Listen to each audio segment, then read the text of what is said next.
Il s'agit d'un webinaire sur OpenIMIS. OpenIMIS qui est utilisé pour l'assurance maladie communautaire, régime de transfert monétaire, micro-assurance, gestion des fonds, gestion des chèques santé. Donc OpenIMIS, c'est un logiciel qui permet de gérer différents types de régimes de protection sociale. Ça, c'était de façon très brève pour présenter OpenIMIS. Donc, j'aimerais, sans plus tarder, passer la parole au docteur Ousmane Traoré qui va nous entretenir sur l'assurance maladie et le changement climatique. Vous avez la parole, docteur Traoré. Bien, merci, Monsieur Tetka. Bonjour, Monsieur Tetka, et bonjour à tous les autres participants de ce webinaire.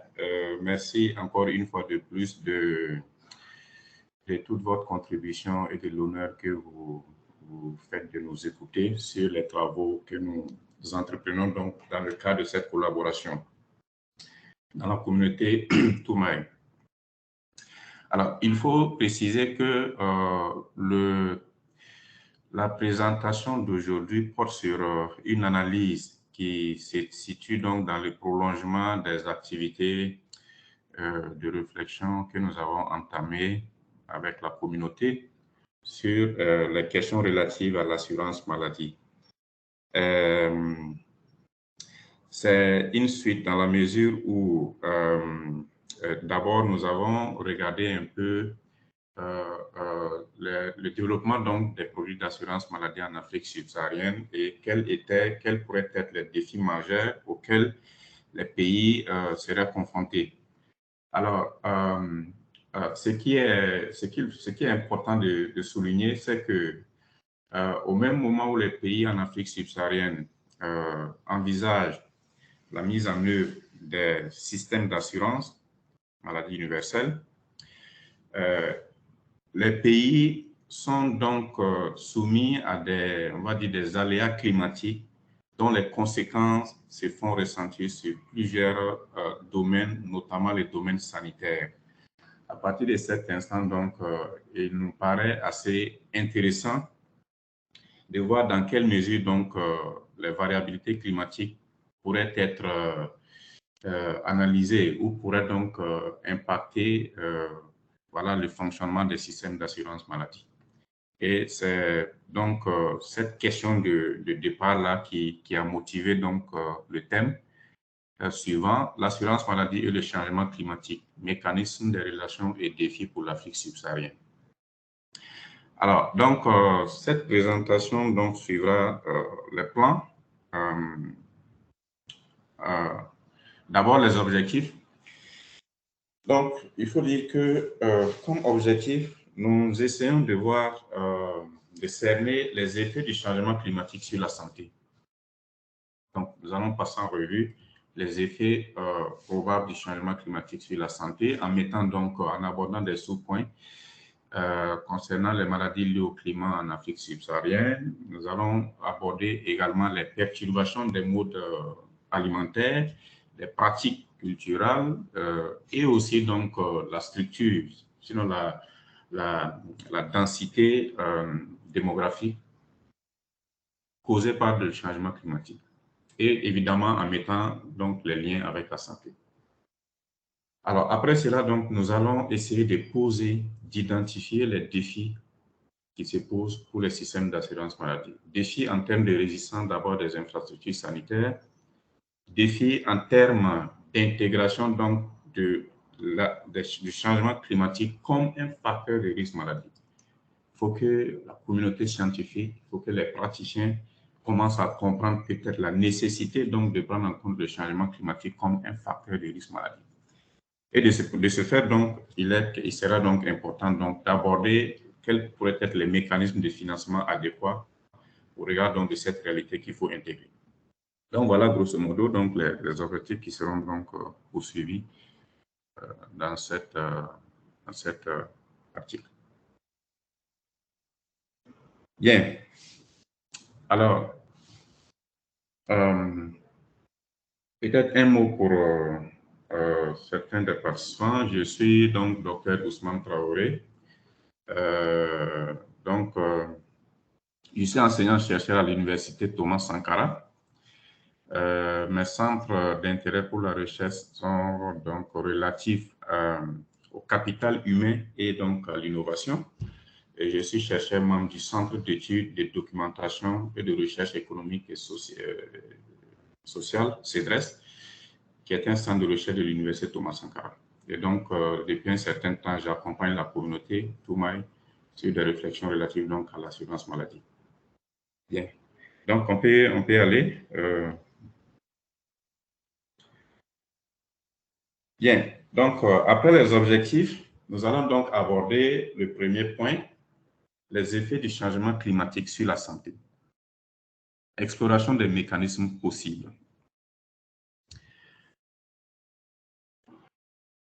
Oui. Bien. Il est important d'abord pour nous de situer un peu le cadre théorique de cette thématique, de cette réflexion. Pourquoi analyser les liens entre santé, entre changement climatique et assurance maladie? Pourquoi?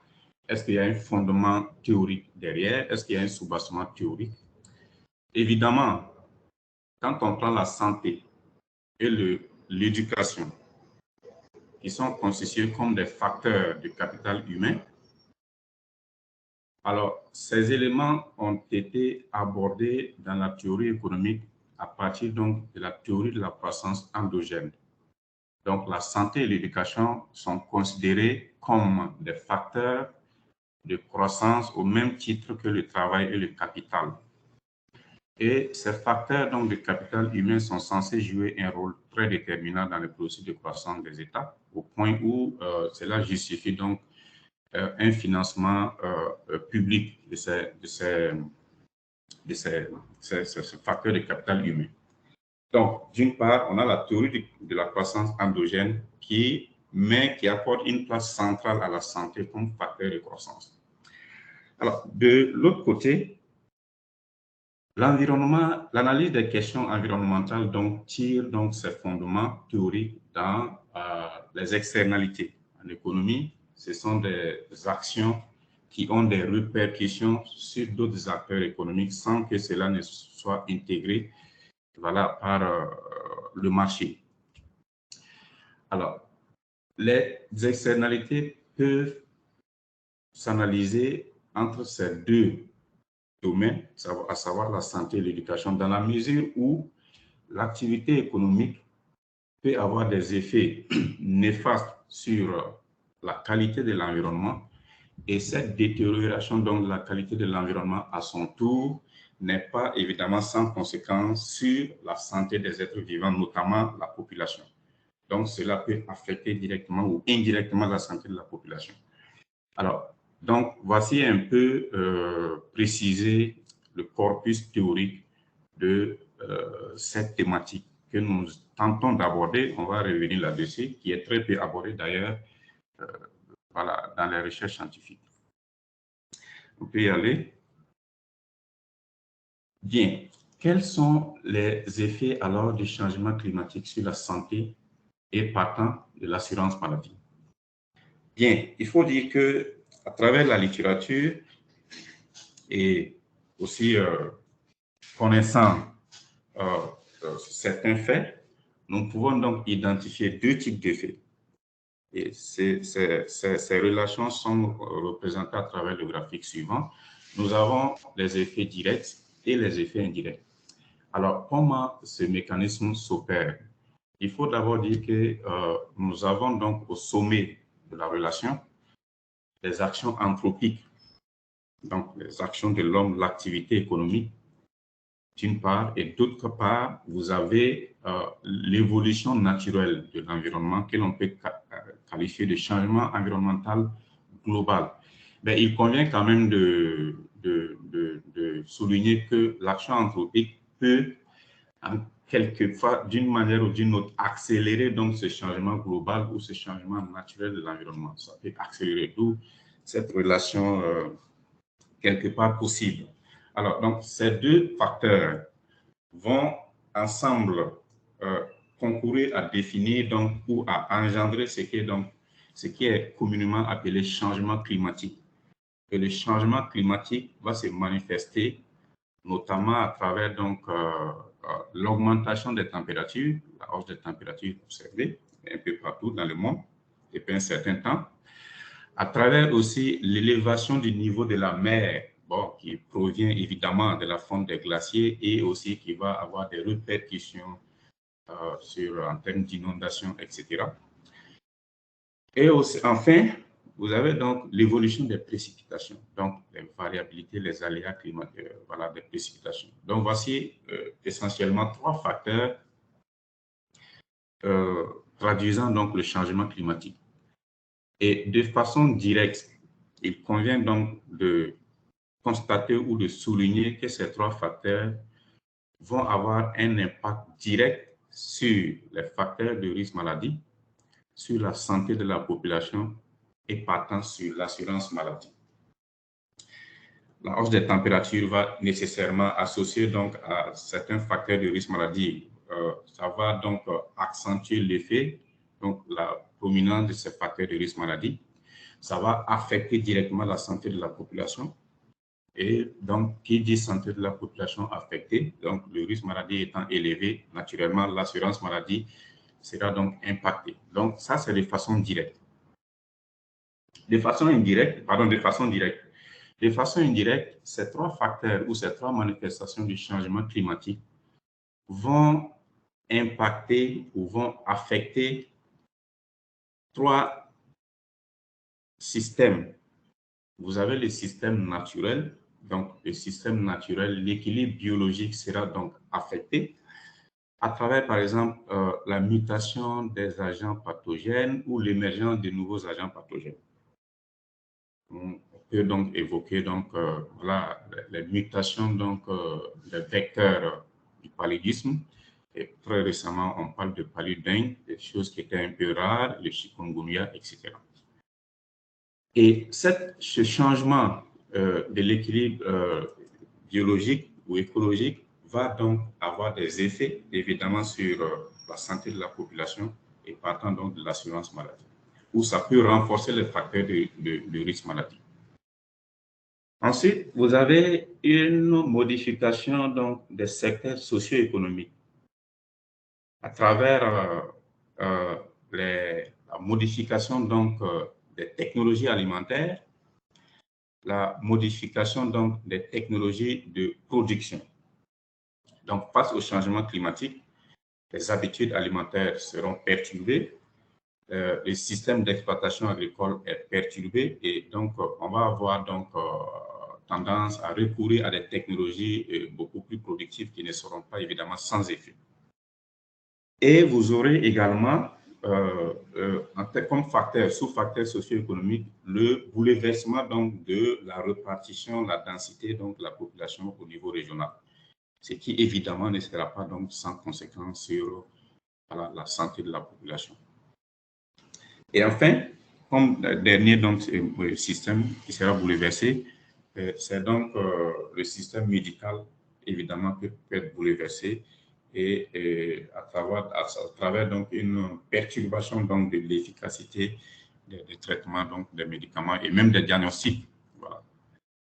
Bien, donc voilà un peu résumé à travers ce graphique-là, les effets ou les canaux probables donc, de l'impact donc, du changement climatique sur la santé. On retient donc qu'il y a deux types d'effets.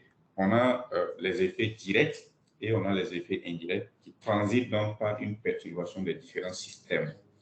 Et nous avons répertorié donc trois systèmes, à savoir le système naturel, le système socio-économique et puis donc le système voilà, de santé ou le système donc, de soins. Bien. Alors, la suite. Merci, Dr. Traoré. Peut-être avons-nous une question sur ce graphe venant des participants.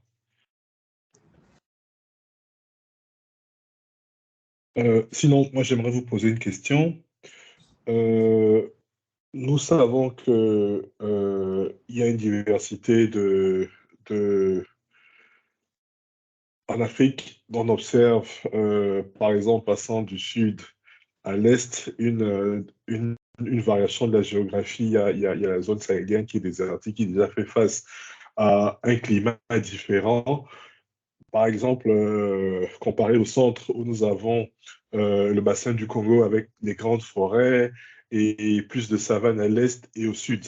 Est-ce que vous pensez que toutes ces zones géographiques sont impactées de la même manière par les changements climatiques? Euh, Évidemment, non, les effets diffèrent, mais il n'y a pas de zone qui soit vraiment épargnée. Les effets diffèrent. Donc, les zones sahéliennes semblent être les plus exposées parce que en Afrique ou en Afrique subsaharienne, les effets du changement climatique euh, sont variables. On a des postes de sécheresse, on a des cas d'inondation qui affectent aussi les zones sahéliennes et les zones équatoriales. Donc, les effets vont être vraiment fonction des régions.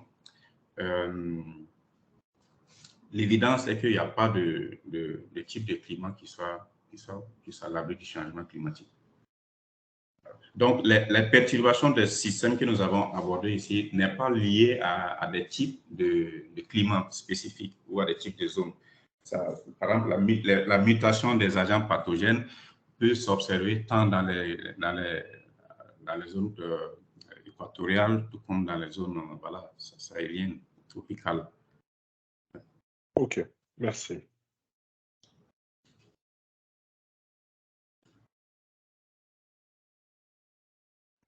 Bien, alors, à partir donc de cette représentation schématique des relations entre climat, santé et assurance maladie, nous essayons un peu d'aborder de façon beaucoup plus spécifique euh, les, dans quelle mesure ou les types voilà, de relations de façon plus spécifique entre le changement climatique et l'assurance maladie. Alors, donc, il est question pour nous ici de regarder un peu l'incidence ou la prévalence de certaines pathologies, de certaines maladies que l'on peut lier donc, aux effets donc, du changement climatique. Alors, d'une manière générale, il faut noter que 80% des maladies non transmissibles ont lieu donc, dans les pays à faible revenu et intermédiaire. Et cela donc cause environ un tiers des décès en Afrique subsaharienne. Bon, c'est quelques statistiques globales que nous avons donc, auxquelles nous nous sommes intéressés pour donc fonder notre analyse. La question qu'on peut se poser à travers ces statistiques globales, c'est de dire quelles pourraient être ces statistiques si l'on tenait compte du changement climatique ou des effets du changement climatique comme un facteur favorisant. Alors, donc, de ce point de vue, nous nous sommes intéressés un peu à l'incidence, comme je le disais tout à l'heure, ou à la prévalence des pathologies en lien avec le changement climatique. Quelques cas donc sont répertoriés et se présentent comme suit. On peut y aller. Bien. D'abord, intéressons-nous à la résurgence des maladies tropicales négligées, ce que nous appelons maladies tropicales négligées, des maladies qui autrefois donc, étaient fréquentes donc, dans les zones tropicales. Il y a eu des programmes de santé donc, pour éliminer donc, ces maladies qui ont produit des résultats. Mais le constat est que de plus en plus, on a une résurgence de ces maladies. Bien, alors, donc le changement climatique modifie l'épidémiologie des maladies à transmission vectorielle et l'incidence des maladies tropicales négligées. Les cas qui ont été cités dans la littérature, c'est l'exemple donc de la dengue, du chikungunya. Et ça, c'est des réflexions donc menées par l'Organisation mondiale de la santé.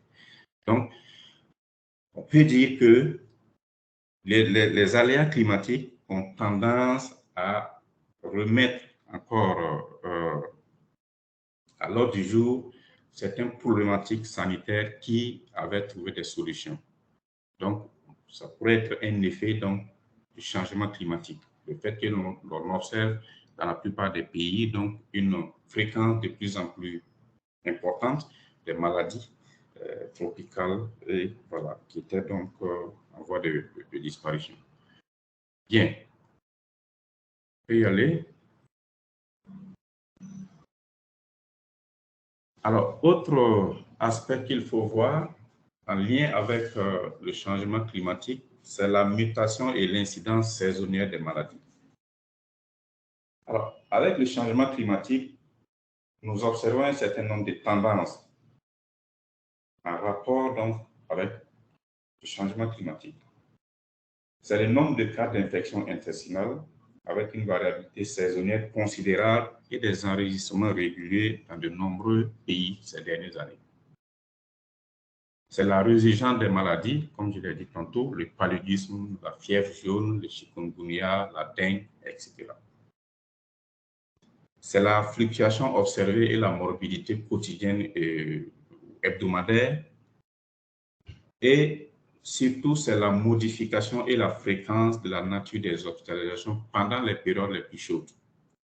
Donc, ces évidences empiriques ou ces faits stylisés concourent à dire que en période de variation climatique ou de température, on observe également une variation donc de la fréquence ou l'incidence ou la prévalence de certaines pathologies vectorielles, non vectorielles.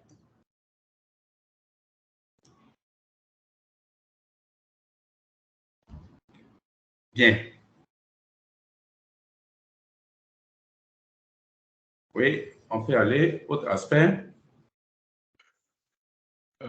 Pardon, je pense que vous avez été un petit peu interrompu. J'aimerais peut-être demander, parce que nous avons des médecins et peut-être des experts en santé publique dans la salle, est-ce qu'il y a peut-être quelqu'un qui a une réaction ou un partage ou peut-être une question sur la question des maladies liées au climat?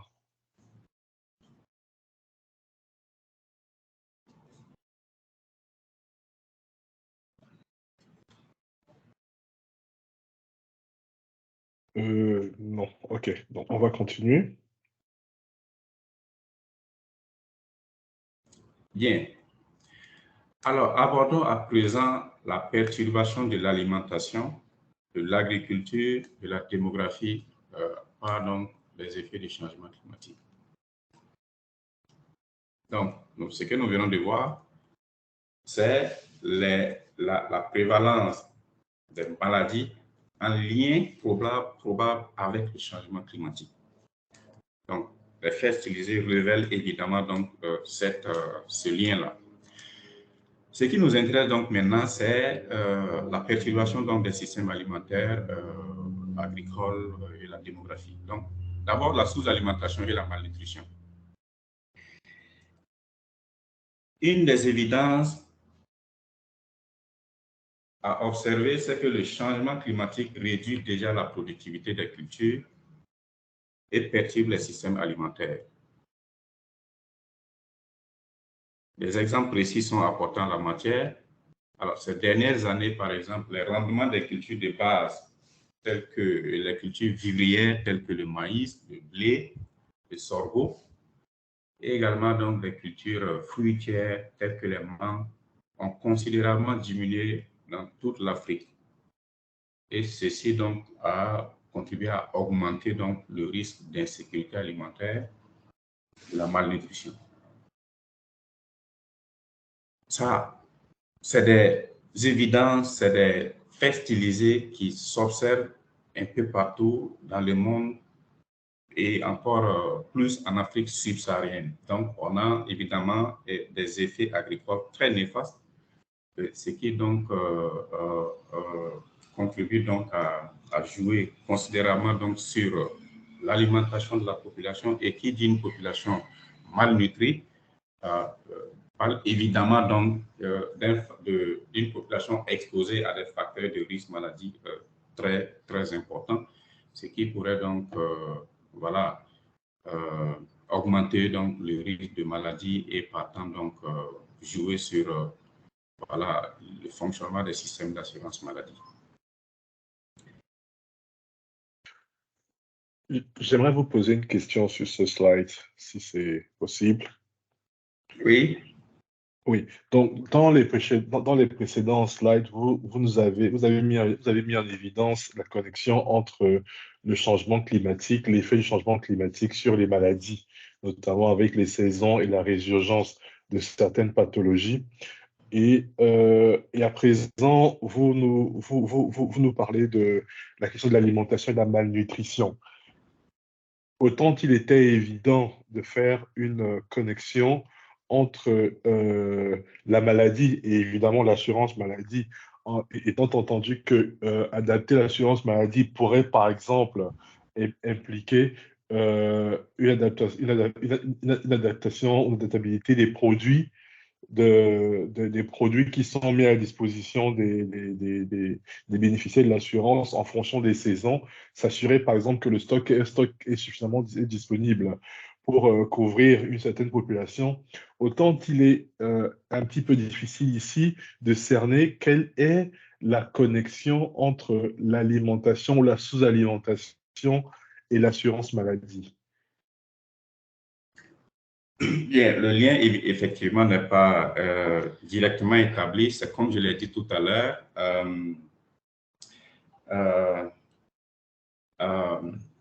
La sous-alimentation en elle-même est un problème de santé, en fait. Exact. Okay? Je pense que les spécialistes en nutrition ou les médecins pourront donc apporter beaucoup plus de précision. Donc, la sous-alimentation, la malnutrition, vous avez des pathologies qui sont directement liées donc à la malnutrition. Je pourrais citer, si je me rappelle encore,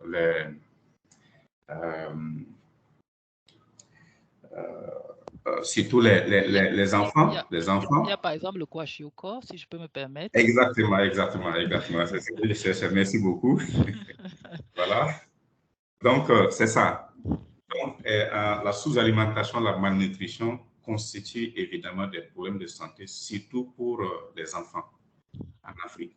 Et quand on regarde un peu donc, les taux de consultation, on peut observer évidemment que bon nombre d'enfants donc, ou de cas concernent donc des problèmes liés donc, à la malnutrition en fait. Et ce qui fait que les médecins souvent, bon, bien évidemment, insistent sur l'allaitement maternel, mais si la maman même est malnutrie, il va sans dire que les effets bénéfiques attendus de cet allaitement ne seront pas escomptés en fait. Donc, véritablement, lorsque le système alimentaire est perturbé, ce qui est le cas avec le changement climatique, il va sans dire que c'est la santé de la population qui prendra un coup et partant donc l'assurance maladie. Tout à fait. Merci. Bien. Donc, la suite. J'ai une question peut-être sur le slide précédent. OK.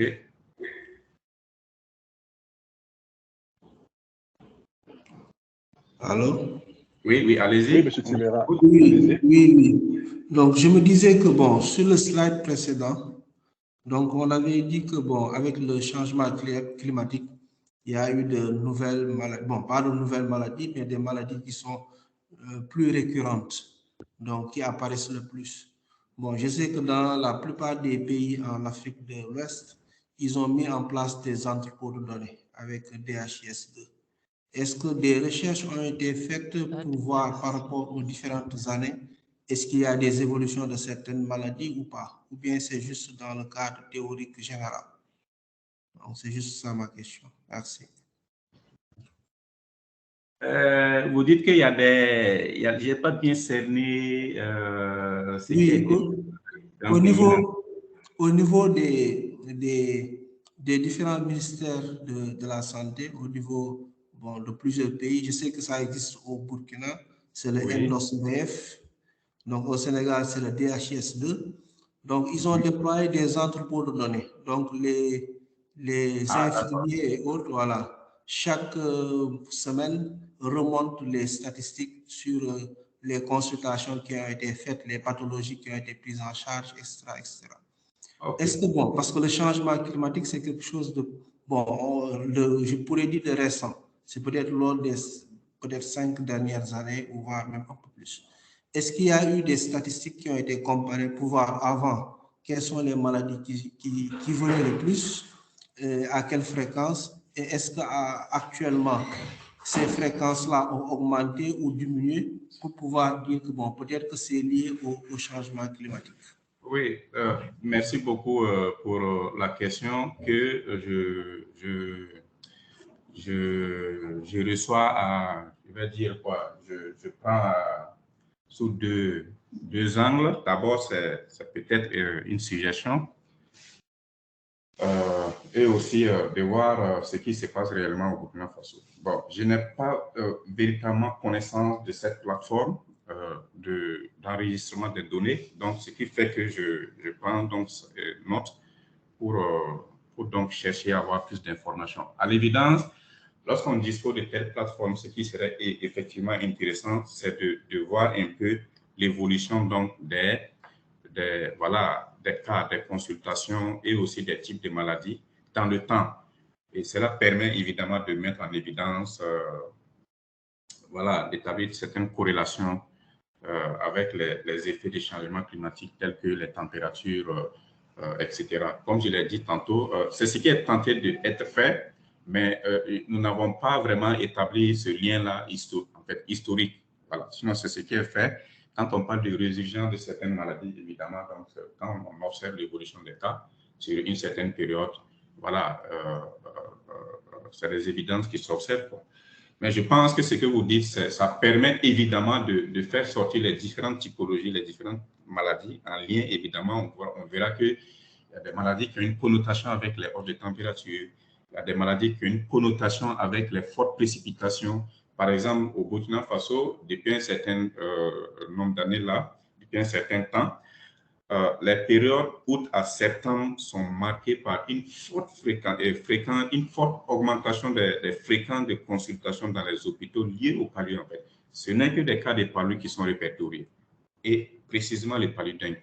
Donc, évidemment, c'est ce genre d'évidence qui nous permettent vraiment qui nous réconforte dans notre position de dire que le climat, évidemment, a des effets très importants sur la santé et partant sur l'assurance maladie.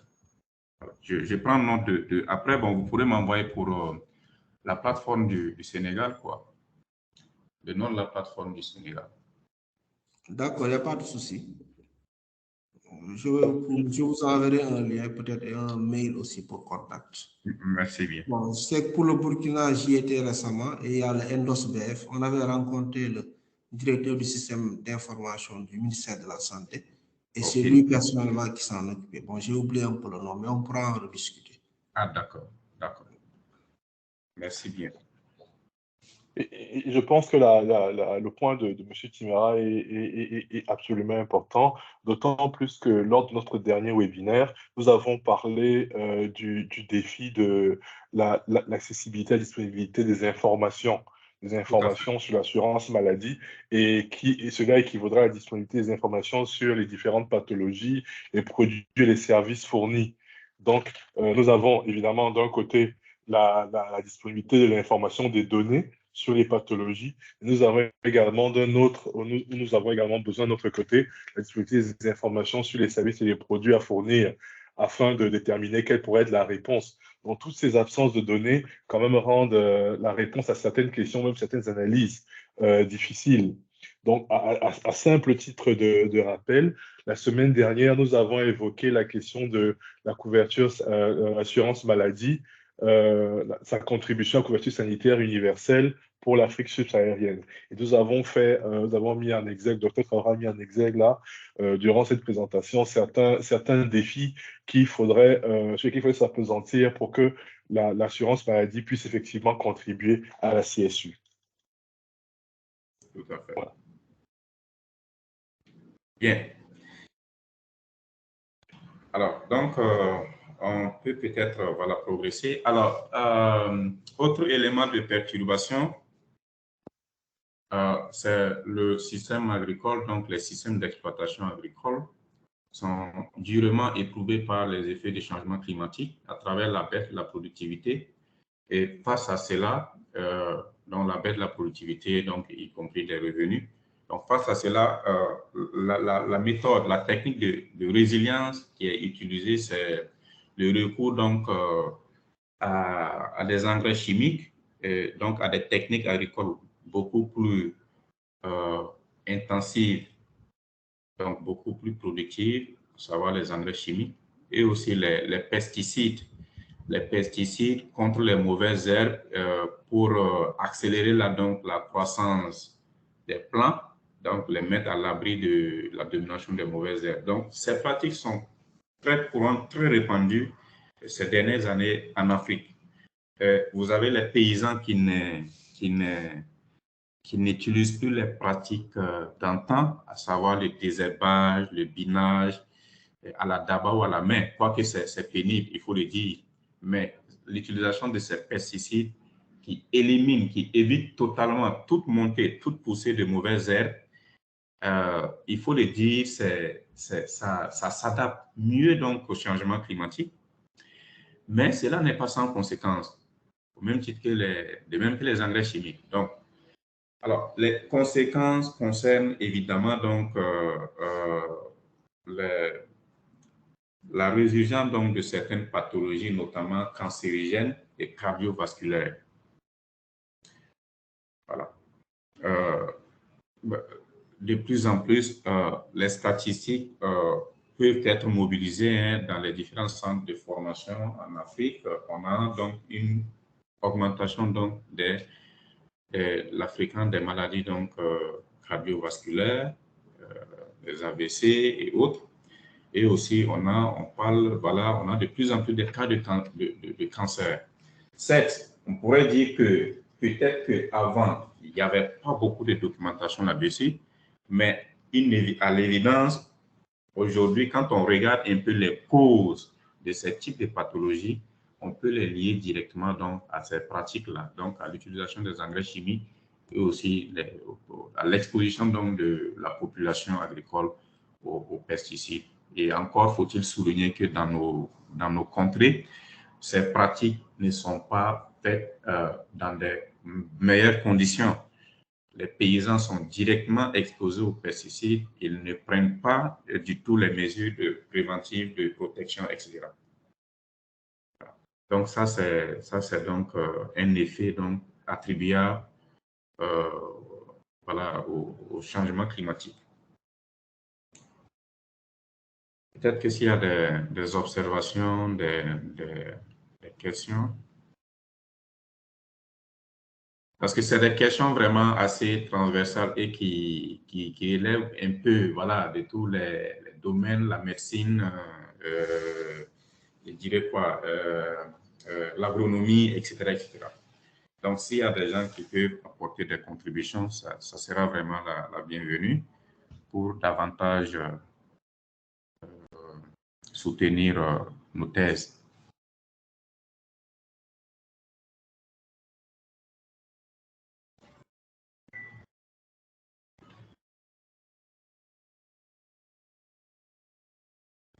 Bien. S'il n'y a pas d'observation pour le moment, on peut continuer. Pardon, mon micro était coupé. Peut-être une observation. Oui. Oui, donc le slide précédent parle de la sous-alimentation et de la malnutrition. Et ici, évidemment, on voit les zones désertiques ou les zones qui subissent de grandes chaleurs. Et vous avez ensuite présenté les effets de l'utilisation des engrais chimiques et des pesticides.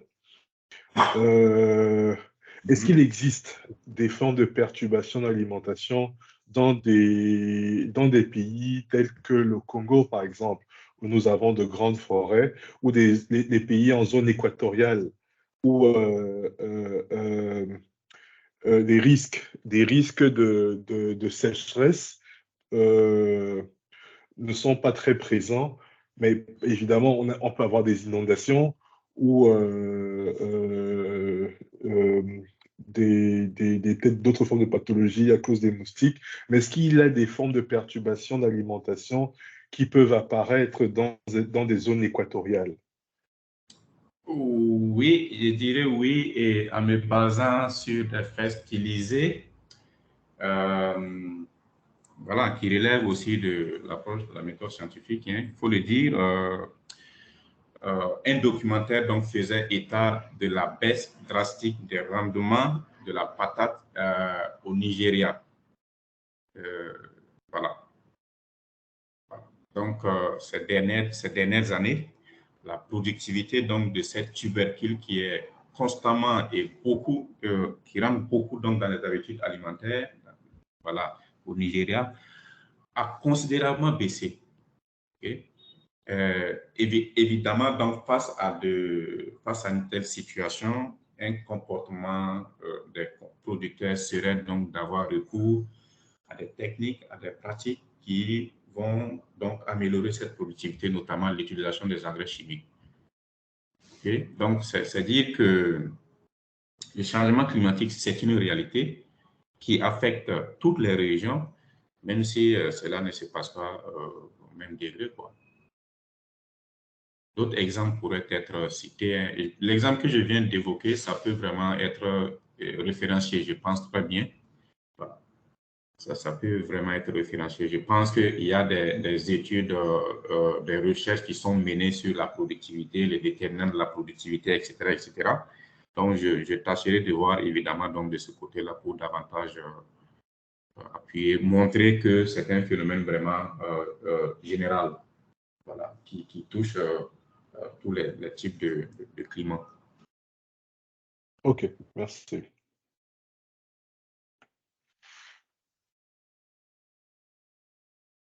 Bien, donc, autre perturbation liée au changement climatique, c'est la perturbation de la densité démographique.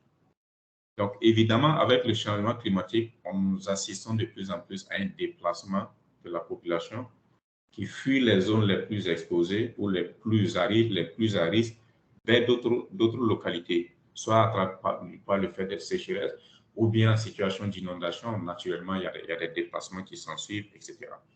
Et donc, dépendamment de l'ampleur de ces phénomènes, les populations seront amenées à se sédentariser dans ces localités ou à ériger des habitations de fortune. Donc, dans les qui dit habitation de fortune, parle donc des conditions de vie, de cadre de vie qui n'est pas du tout décent. Donc, il va se poser des problèmes donc, sanitaires liés donc, à l'assainissement qui serait inadéquat, à l'utilisation de l'eau de boisson impropre et aussi à des pratiques de stockage de l'eau qui vont favoriser donc l'émergence des germes, etc. Donc, et impacter donc, la santé de la population. Et généralement, les zones à de forte concentration de la population liées à des chocs, ça peut être des chocs climatiques, ça peut être voilà, d'autres types de chocs, par exemple les guerres civiles et autres. Nous constatons que dans ces localités, il y a très souvent, la population est très souvent exposée à des cas de maladies liées à des infections intestinales, par exemple. Et donc, ça, c'est une réalité donc, à prendre en compte, liée donc, au changement climatique et l'OMS même en documente. Donc, voilà, voici donc, je pense, les différents types de perturbations donc, posées par le changement climatique et dont les effets sur la santé de la population sont évidents en fait. Des observations, des questions, des amendements.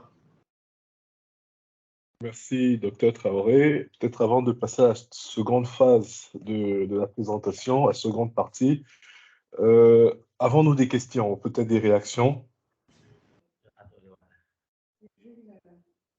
Moi, je voulais juste réagir pour dire que, en fait, tout ce que le docteur vient de présenter, ce sont des causes, surtout pour ce qui est de l'agriculture, du déplacement interne ou de la migration de manière générale. Ce sont ce qu'on dirait en santé publique des conditions, des facteurs secondaires, parce que vous vouliez voir un peu le lien qui est établi entre ces éléments-là et la santé et l'assurance maladie. Il faut dire, comme il a si bien développé, que tout ceci a des conséquences sur la santé et par conséquent, il va falloir penser à une assurance maladie, notamment la couverture santé universelle qui concerne toute la population pour voir comment est-ce que justement on peut avancer. Parce que comme on aime bien à le dire dans la santé, dans le domaine de la santé, sans la santé, on ne peut rien faire. Et aussi et très souvent, on dit que la bonne santé commence par la bonne nutrition. Donc voilà un peu juste les petits commentaires que je voulais ajouter. Merci. OK, Merci merci. beaucoup. Mm. Certainement, je pense que le document, l'article est partagé, donc on aura évidemment besoin de ces avis documentés. C'est spécifique, comme je l'ai dit, hein, c'est des questions assez transversales ici, cette partie. Donc, nous aurons vraiment, les littératures sur la santé publique seront vraiment la bienvenue, quoi. Merci déjà pour voilà, cette contribution orale. Merci, Madame Bamba. Et docteur Traoré, pour vous, j'ai une autre question en relation encore avec votre présentation de la dernière session. Est-ce qu'il serait nécessaire, par exemple, face au changement climatique, d'adapter l'assurance maladie au nouvel environnement que le changement climatique tend à imposer? Oui, c'est vraiment la finalité de ce papier, hein, la finalité de cette discussion-là, c'est ça en fait. C'est comment faire en sorte, comme vient de le dire Madame, comment faire en sorte que l'assurance maladie puisse intégrer cette réalité, ok, sous ces réalités donc, qui sont imputables au changement climatique. Je pense vraiment que l'objectif, vraiment, c'est ça. Voilà. Et donc, à la fin donc, de notre présentation, nous tenterons évidemment de voir dans quelle mesure cela pourrait être fait ou quels sont les défis donc à lever en fait. Parce que nous avons évoqué lors du précédent webinaire la question du référencement de l'assurance maladie. Le fait qu'il n'existe pas de référence à proprement parler pour l'Afrique subsaharienne qui permet d'identifier des formes d'assurance maladie qui peuvent correspondre, au mode, au régime qui sont mis en place. Donc, et on a évoqué peut-être la possibilité de développer une forme ou des formes qui sont propres au continent, ou prendre des exemples. On a évoqué l'exemple du Rwanda ou du Ghana qui peuvent servir de référence. Et justement, donc, lié à cette question-là, la question évidemment que l'on aimerait se poser, c'est s'il existe des formes ou des références qui peuvent qui ont pris en compte la question du changement climatique dans la gestion de l'assurance maladie. Je ne sais pas si vous êtes... oui. Oui, a priori, il n'y a pas de typologie d'assurance maladie qui est fortement orientée vers la prise en compte des questions questions sanitaires donc liées au changement climatique. C'est pour dire que toutes les typologies doivent pouvoir intégrer cette réalité-là en fait. Pourquoi? Simplement en retenant que le risque maladie peut être directement lié ou peut être généré par les aléas climatiques, par le changement climatique. Maintenant, la question, c'est comment donc intégrer, et je pense que c'est une fois qu'on a les réponses, les éléments de réponse à cette question, tous les types d'assurance maladie devraient pouvoir aller. Donc, nous avons des statistiques, on va revenir là-dessus, pour montrer en quoi donc cette question de changement climatique et l'assurance est encore très peu abordée donc, dans la littérature, en fait. Ce qui pose un réel problème, un réel donc, besoin scientifique à y aller, en fait. Merci. Deuxième Bien, point. donc, alors, voici présenté donc la première partie donc, de je vais dire séminaire, de ce séminaire, de notre discussion. Nous abordons donc la deuxième partie qui s'intéresse donc aux défis pour les systèmes d'assurance maladie. Nous avons évoqué les liens entre changement climatique et santé sous divers angles, etc., avec des exemples, des faits stylisés. La question maintenant pour nous, c'est de savoir quels peuvent être les défis qui se présentent aux différents systèmes d'assurance maladie. Bien, on peut aller. Alors, nous avons répertorié pour l'instant 3 types de défis. Le premier défi se veut un peu d'ordre général, à savoir la résistance des infrastructures de santé, c'est-à-dire que la continuité du fonctionnement des systèmes de santé face au changement climatique. ici, l'inquiétude, c'est quoi que nous partageons, que nous voulons donc lever, c'est que le système de santé ne doit pas être ébranlé par la manifestation du changement climatique. Voilà. Ça, c'est les évidences, ça, c'est voilà, des précautions qu'il faut prendre. Et ces types de précautions sont de deux ordres. D'abord, les précautions en termes de couverture même du système voilà, de santé. Donc, il est recommandé de prévoir des coûts d'assurance et de remplacement pour les équipements de santé qui seraient donc détruits ou endommagés par les phénomènes météorologiques extrêmes. Ça peut être des fortes chaleurs, ça peut être des inondations, etc. Voilà. Les faits stylisés révèlent des inondations donc, qui n'ont pas épargné même les centres de formation sanitaire, et ce qui est assez dramatique vraiment pour le système de santé. Alors, lorsque les équipements sanitaires sont endommagés par les phénomènes météorologiques, c'est vraiment très, très inquiétant pour donc, le fonctionnement, donc, la continuité donc, de la fourniture des soins de santé, en fait. Donc, ça, c'est vraiment un premier défi qu'il faut avoir à l'idée, en tête, qu'il faut lever. Ça concerne aussi donc la construction même des infrastructures sanitaires, l'acquisition des infrastructures. Il faut tenir compte de la résistance, il faut tenir compte voilà, des aléas climatiques. Voilà. On peut citer, prendre des exemples, voilà, des équipements. Lorsqu'on veut acquérir des équipements, c'est de voir dans quelle mesure ces équipements seront plus résistants, ou bien ces équipements même ne vont pas avoir des effets aussi sur l'émission des gaz à effet de serre, par exemple. Ça c'est des réalités qu'il faut intégrer. Okay? Voilà. Il ne faudra pas aussi que le fonctionnement du système de santé puisse voilà, contribuer donc, à accélérer en lui-même voilà, la manifestation du changement climatique. L'autre aspect, la deuxième chose, c'est de veiller à développer des connaissances de base au sein même des établissements de santé pour que les acteurs ou les systèmes soient le mieux à répondre, soient à même de répondre donc au changement climatique.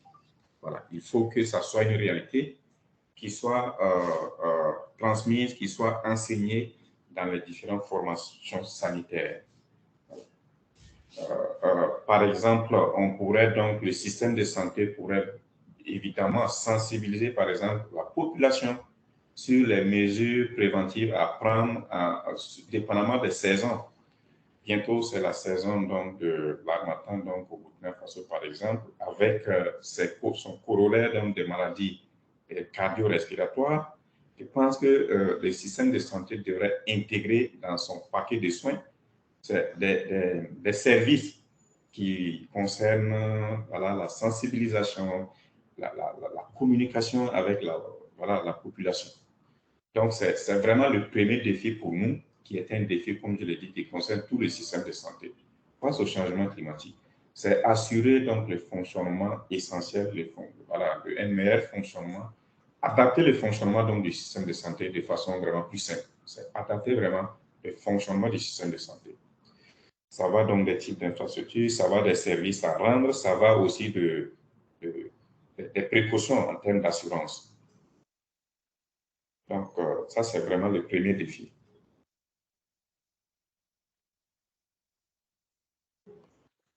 Est-ce que nous avons une question ou une réaction sur ce premier défi?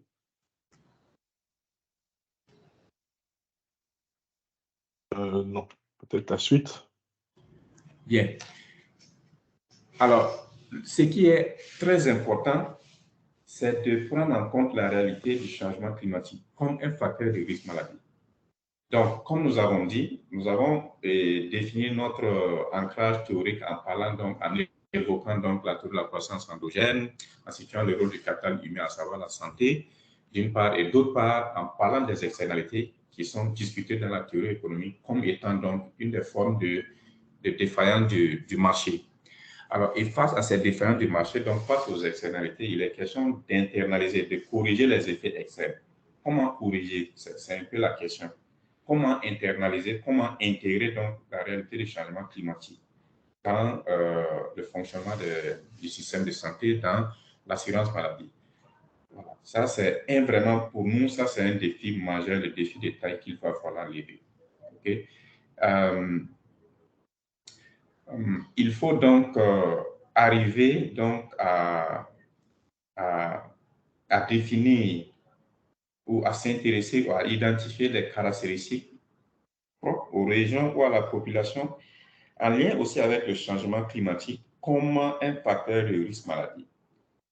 Par exemple, il ne sera, pour être un peu simple dans en fait, les idées, il sera plus simplement question de dire que l'obésité est un facteur de risque maladie, mais aussi c'est dire que l'obésité pondérée avec voilà, la variabilité de la température est aussi un facteur de risque maladie.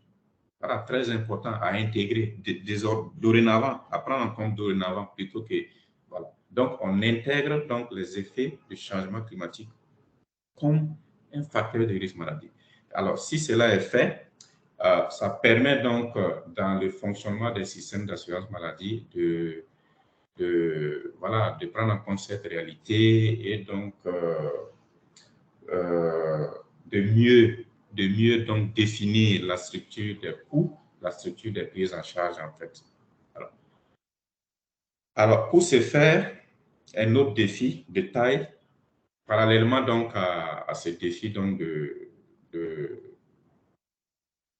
facteurs de risque maladie climatique, il serait question donc d'identifier ou de déterminer les variations saisonnières des dépenses de santé dans le système d'assurance maladie. Il serait important de voir comment les dépenses de santé de la population fluctuent dans le temps, dans les saisons. Et aussi, voilà, cette connaissance est très importante dans la mesure où, dans la plupart des systèmes d'assurance maladie fonctionnant sur la base des fonds de péréquation, c'est-à-dire des systèmes de compensation entre différents assureurs, la variation saisonnière des dépenses de santé doit être intégrée comme une réalité, comme à prendre en charge par les subventions qui sont donc mobilisées au profit donc, des différents assureurs en fait. Donc, à titre d'exemple, quand vous avez un assureur qui est dans une zone à forte influence climatique, naturellement donc il sera confronté à une hausse des dépenses de santé. Il sera beaucoup sollicité. Et donc, au niveau national, il va sentir que un élan de solidarité doit être observé ou dégagé donc, au profit de cet assureur-là, par exemple. Reconnaître que, bon, en période de forte pluviométrie, il y a eu beaucoup donc, de cas de maladies liées donc, au climat dans cette région, ce qui fait que les dépenses de santé au niveau régional ont considérablement augmenté. Ben, ce n'est pas la faute, ce n'est pas une question d'inefficience de l'assureur en fait, qui est face à cette situation-là. Donc, c'est ça l'idée. Donc, c'est de pouvoir identifier donc, cette variation ou cette variation saisonnière, on pourrait même dire accidentelle, oui, saisonnière et accidentelle, voilà, parce que les aléas climatiques, c'est des phénomènes souvent imprévisibles. Voilà, c'est souvent imprévisible, d'où cette appellation d'accidentelle. Voilà. Donc, et pour nous, vraiment, c'est à ce niveau que vraiment le défi de taille se pose donc au système d'assurance maladie, c'est-à-dire intégrer le risque maladie climatique, on va dire, le risque climatique comme étant un risque maladie, et aussi mettre en place ou songer à mettre en place un système donc, de compensation des assureurs ou des assurés du fait donc de la forte variabilité de leurs dépenses de santé imputable donc au changement climatique. Des observations, des questions? J'aimerais peut-être rajouter ici que également, lors de notre précédent webinaire, la question de l'analyse du facteur de risque est revenue à plusieurs reprises comme étant un aspect important, un aspect clé de l'assurance maladie, du financement de la santé. Et vous avez évoqué ça lors de notre précédent webinaire avec également la même insistance qu'aujourd'hui. Tout à fait. Il me semble qu'il y a une question où... Oui, vous pouvez juste ouvrir votre micro.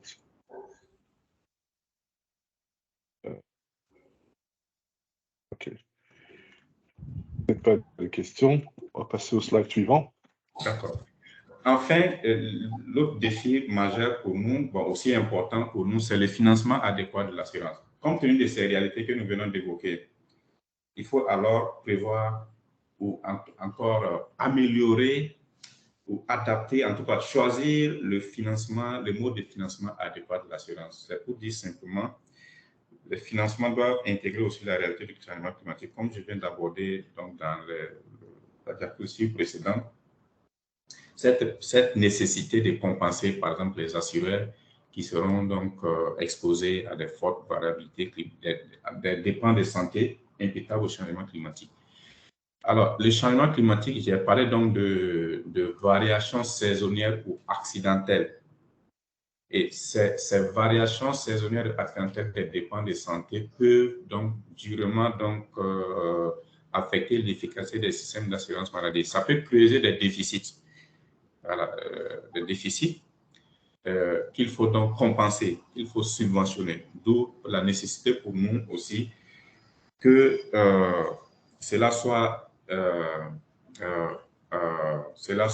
prévu, et cela puisse être fait par donc les gouvernements qui seront appelés donc à apporter donc un secours donc au système en cas donc de forte vulnérabilité, forte variabilité des dépenses de santé.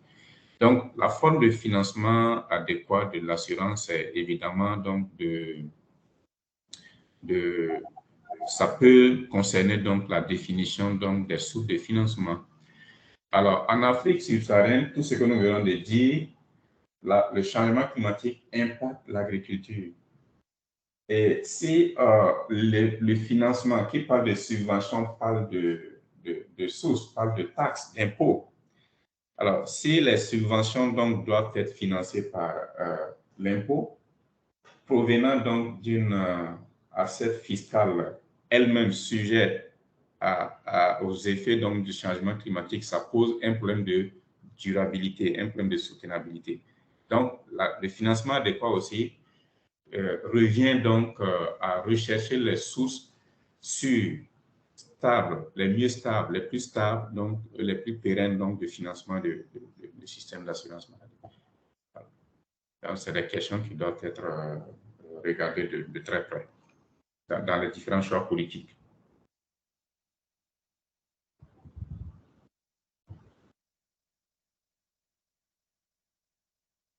Bien, des observations ou des questions?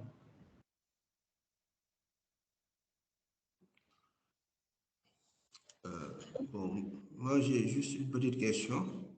Oui. Bon, peut-être c'est un peu... Parce que bon, moi je ne vois pas trop comment l'assurance maladie seule peut faire face au changement climatique. Parce que l'assurance intervient dans un cadre où il y a plusieurs par exemple, pour l'assurance maladie liée au changement climatique, si le problème vient au niveau de l'agriculture, donc l'assurance maladie n'intervient pas directement dans l'agriculture. Et puis de deux, s'il faut mettre aussi en place des services ou des offres adéquates adaptées au changement climatique, bon, je ne vois pas très bien comment cela doit être mis en œuvre. Parce que déjà, il faudrait identifier les victimes les victimes du changement climatique pour pouvoir au moins leur donner une offre et qu'ils puissent y subvenir. Maintenant, cette offre-là aussi, ce n'est pas l'assurance maladie seulement, c'est lié aussi à d'autres assurances. Bon, comment vous voyez ce service-là qui sera mis en place par l'assurance maladie pour contrer le changement climatique? Je ne vois pas très bien le lien. OK. Ici, l'assurance maladie s'occupe de la gestion du risque maladie de façon générale. Et le risque maladie peut être causé par plusieurs phénomènes, plusieurs choses, dont le changement climatique. Alors, généralement, ce qui est fait, c'est qu'on peut dire qu'il y a une non prise en compte de cette réalité. Le risque maladie qui est généralement défini dans le fonctionnement de l'assurance maladie sont des risques vraiment liés à la démographie, voilà. C'est l'âge, c'est le sexe, voilà, c'est le poids, etc. Vous voyez, c'est cette réalité qui existe en fait. Donc, pour nous ici, quand on dit que l'assurance maladie doit intégrer la réalité du changement climatique, c'est que nous avons préalablement montré que le changement climatique impacte la santé de la population, peut même accentuer le risque maladie. Et il faut arriver à intégrer cela. Comment l'assurance dans son fonctionnement doit être préparée à faire face à des remboursements qui vont considérablement augmenter, par exemple, selon telle période, par exemple. Vous voyez? Mais quand ce n'est pas intégré, bon, finalement, c'est comme si on mesurait mal le risque, en fait. C'est comme si on a sous-estimé le risque, en fait. Parce que l'assurance, le principe de l'assurance, c'est un peu ça, hein, c'est l'actuariat. Il faut estimer le risque, il faut déterminer les primes, ainsi de suite. Et voilà. Voilà, s'adapter à je vais dire quoi, à une monotonie, bon, entre guillemets, ok? Donc, c'est un peu ça. Sinon, de l'autre côté, il existe l'assurance maladie, l'assurance agricole. L'assurance agricole va gérer le risque climatique qui a un effet sur donc, la production de l'exploitant agricole. D'accord? Voilà. C'est un peu ça. D'accord, merci beaucoup. Oui. Oui, il me semble qu'il y a une question.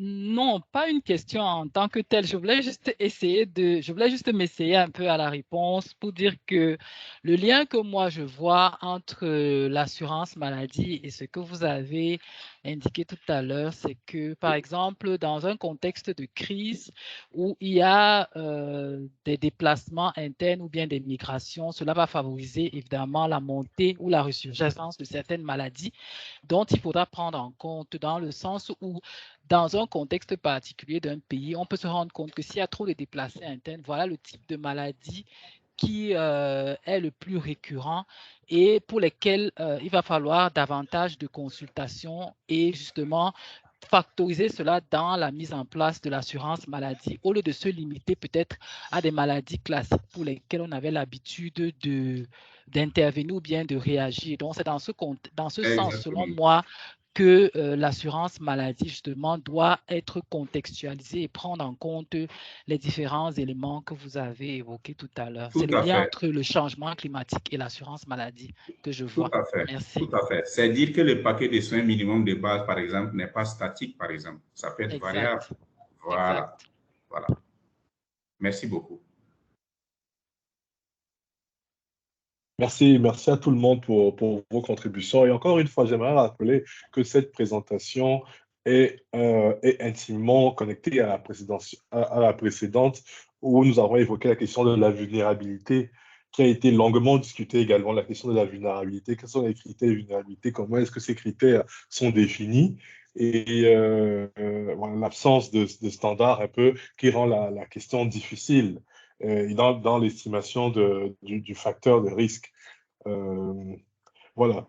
Donc, nous avons une première étude, comme je le disais, qui a été menée et qui a été présentée. Ça, c'est la seconde étude également qui a été menée et présentée aujourd'hui, les deux étant connectées parce qu'elles permettent de mettre en exergue un peu les différents défis auxquels les pays de l'Afrique subsaharienne sont confrontés sur la question de l'assurance maladie et également de proposer des axes de réflexion qui pourraient permettre d'améliorer la gestion de cette assurance-là pour une meilleure CSU.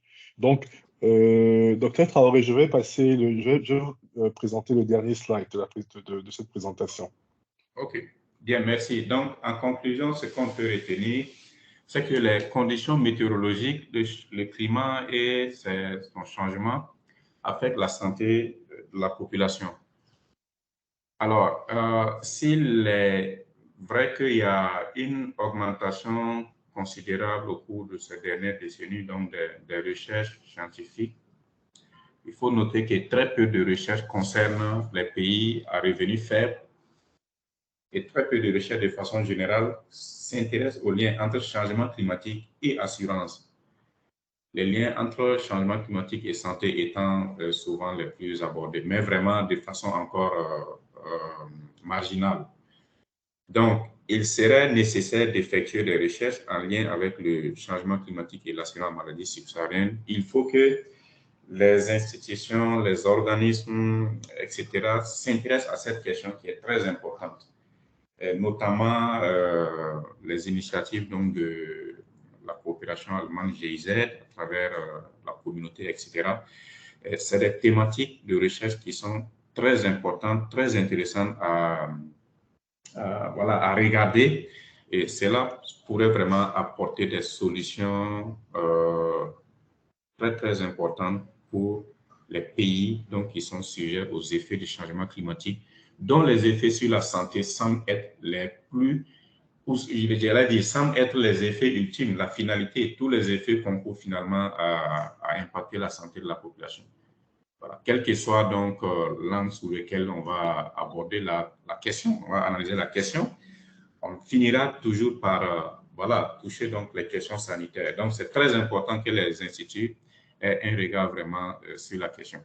Par exemple, ce tableau résume un peu la littérature qui existe sur la thématique. Alors, au niveau mondial, les recherches sur le changement climatique et la santé, nous avons pu identifier sur le moteur de recherche PubMed, qui est spécialisé dans la publication donc, des articles scientifiques en lien avec la santé publique.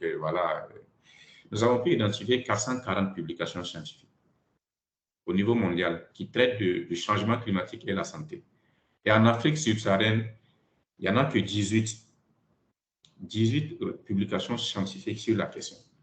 Et quand on regarde maintenant de façon plus spécifique la thématique changement climatique et assurance maladie, nous avons pu répertorier pour le moment seulement 4 publications scientifiques sur cette thématique-là au niveau mondial.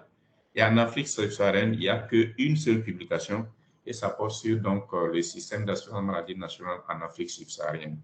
Et même là, il s'agit donc un peu pour le moment donc, de voir un peu quelle est l'appréciation que la population, les acteurs se font de la nécessité d'intégrer le changement, les effets du changement climatique dans le fonctionnement de l'assurance maladie nationale en Afrique subsaharienne, pardon, en Afrique du Sud. Bien, merci. Je pense que c'est la fin de la présentation. Merci vraiment beaucoup pour vos nombreuses contributions très enrichissantes. J'ai pris évidemment note et vous êtes évidemment invité à apporter donc des observations sur le papier ou à nous envoyer vos observations et aussi les références utiles que vous jugerez importantes qui pourront vraiment aider à donc renforcer le papier. Merci, Dr. Traoré. Donc, pour résumer ces deux séries de présentations que nous avons eues, nous avons cette série de présentations a mis en exergue 3 défis majeurs auxquels sont confrontés l'assurance maladie. Le premier défi étant la mise en œuvre d'un système national d'assurance maladie, un défi de référence que le Dr. Traoré a évoqué avec l'absence de référence dans le développement des régimes d'assurance maladie. Ensuite, le second défi est celui de la source et le mécanisme de financement du système, qui est un défi organisationnel, avec la remarque sur laquelle, dans la plupart des pays, les caisses nationales d'assurance maladie ne sont pas fondées ou régies par une structure organisationnelle claire et efficace. Ensuite, le troisième défi, qui était celui de la gestion de l'information sur les assureurs, les prestataires et les primes, et également un défi logistique majeur, et qui a également été mis en exergue aujourd'hui avec l'absence de données ou d'informations interconnectées entre les maladies, les mutuelles ou les assureurs et la notion climatique sont trois défis qui ont été présentés il y a 2 semaines et qui sont des défis importants pour l'Afrique subsaharienne. Et aujourd'hui, en référence au climat de façon spécifique, le docteur Traoré a présenté le défi de la maintenance des fonctions essentielles de, euh, de l'organisation de la gestion des formations sanitaires, qui inclut également les outils qui sont utilisés ou les données ou les informations nécessaires pour une meilleure planification, une organisation de cette réponse au changement climatique, sur l'adaptabilité de l'assurance maladie au changement climatique. Ensuite, il a évoqué la question du facteur de risque, qui est également qui est un élément majeur euh, où il s'agit d'intégrer le changement climatique comme élément du calcul de facteurs de risque. Et enfin, il a évoqué le financement adéquat de l'assurance maladie qui prend en compte tous ces changements climatiques. Donc voilà. Donc nous avons des défis comme ça qui ont été présentés. Il y a des axes de réflexion qui ont également été présentés. Nous avons utilisé des exemples qui sont en Afrique notamment. Il a évoqué aujourd'hui le cas de l'Afrique du Sud où des recherches sont en cours. Nous avons beaucoup de recherches qui sont également en cours au Ghana, au Rwanda, au Nigeria et même dans l'Institut de recherche du Dr Traoré pour comprendre ces phénomènes-là et essayer d'apporter des solutions. Et nous avons également, et dans le cas de la communauté Toumaï, nous avons également, nous souhaiterons aborder cette question-là en se basant sur les exemples des pays voisins, des pays d'Asie, qui ont qui sont passés par la même expérience et qui se sont considérablement améliorés. Alors, quelle a été leur expérience? Et pour nous, la communauté Toumaï OpenIMIS, et quelle serait la contribution d'OpenIMIS à l'amélioration de cette gestion de l'assurance maladie, du financement de la santé de façon générale? Nous avons retenu pour OpenIMIS qu'il y a 2 facteurs importants à prendre en compte pour améliorer cela. Il y a le facteur informationnel avec notamment des données qui intègrent, par exemple, la gestion du changement climatique ou des données qui intègrent, qui permettent un meilleur calcul de risque. Nous avons également intégré le fait que le logiciel qui est déjà gratuit, qui peut se déployer sur des versions mobiles, sur des versions fixes, devrait également prendre en compte certains aspects, notamment les aspects du réchauffement climatique ou des fortes chaleurs qui peuvent endommager les matériels. Donc, comment est-ce que OpenIMIS peut s'adapter dans un tel environnement et comment est-ce qu'OpenIMIS peut contribuer à répondre à certains défis? Donc, ça, c'est des réflexions que nous mènerons également au sein de la communauté OpenIMIS, mais au sein de la grande communauté Toumaï en général. Voilà, nous avons des défis. Nous partagerons avec vous les présentations, les vidéos qui ont été faites et également les papiers pour ceux qui souhaiteraient apporter des contributions. Et nous aimerions les publier dès que possible dans des revues spécialisées afin que ces connaissances soient disponibles à tout le monde. Voilà. Donc, est-ce que nous avons peut-être un dernier mot, une dernière contribution avant de passer la parole au docteur Traoré pour clôturer ce webinaire?